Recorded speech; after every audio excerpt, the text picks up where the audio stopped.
Terrific question. I was just at a conference last week. I gave the keynote at this conference in Salt Lake City with 400 history educators, National Council on History Education. I don't know if you're familiar with it. And we this was exactly the topic, and we spent a whole day talking about it. So what you're asking is like the $1 million question, right?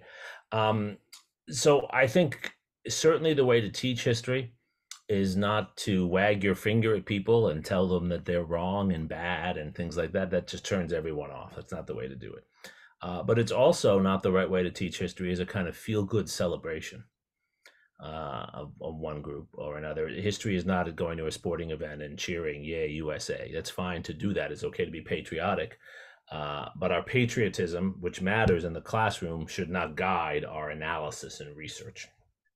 So I think the way to teach history is to teach history as a full story, the good and the bad, the achievements and the failures. It's sort of the way I think about parenting.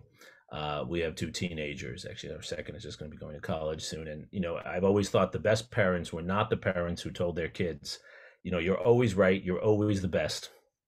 Now come home, eat chocolate cake, and watch TV all night. The best parents are those who say, we love you, we care about you, we support you, but we're going to hold you to high standards.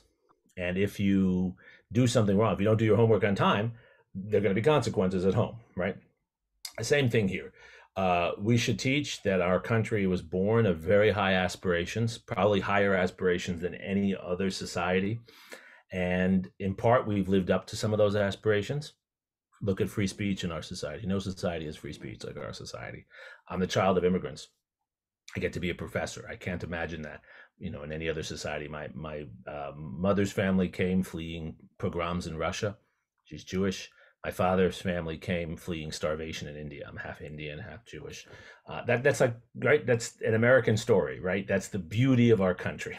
All of us. Not. I'm guessing there's no one in your room who's on the Mayflower, right? We're all mixes. That's the beauty of our country. But then we also have to acknowledge that we haven't always lived up to our aspirations. And we believe in our aspirations. It's patriotic to say, I love my country. I want my country to live up to its aspirations. And where it hasn't, I'm going to hold it to account. Slavery would be one of those.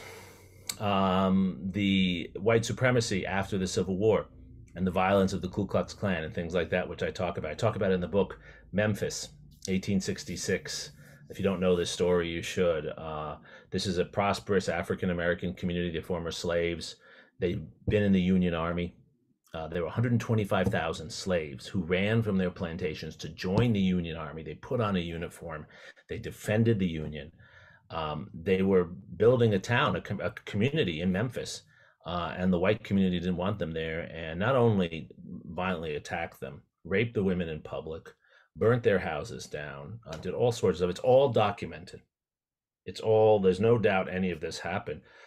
We have to hold ourselves to account and say that's unacceptable. And the people who committed that crime, which included the local police sheriff in Memphis, local judge, they were part of the rioting band of white people that went and did this to this free black community of veterans. None of them were convicted. None of them were convicted. That's not acceptable. That's not living up to our ideals. And I don't think there's anything unpatriotic in saying what I just said.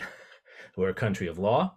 We're a country of fairness, and we need to hold ourselves up to the highest ideals. That's how I teach the very period we're talking about here.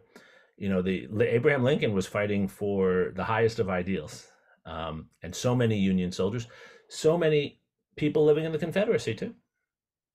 And we should give them credit for that. They were fighting for their independence as they saw it, but that does not in any way, acknowledging that, justify our being silent or whitewashing the crimes that are committed as well.